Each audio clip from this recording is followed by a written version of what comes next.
Assalomu alaykum do'stim. Va alaykum assalom.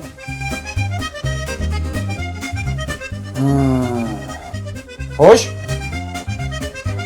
Ha bu yangi ishga joylashgandim. voy tabriklayman. Ishi yoqmadi menga.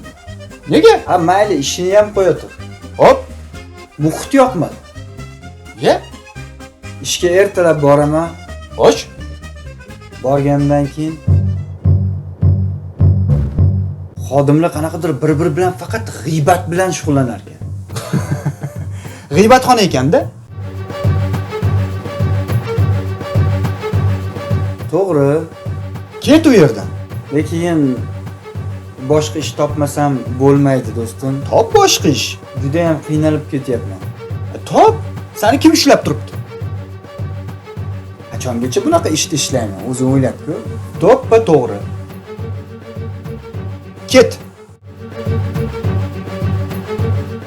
Bir oy bo'lmadi mana ishdan zerikdim.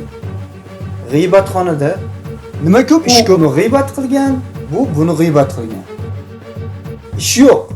Ishdan unum yo'q. Faqat g'iybat. Chunki o'zini ishini tushunmaydi ular. Shunaqa. Shu bois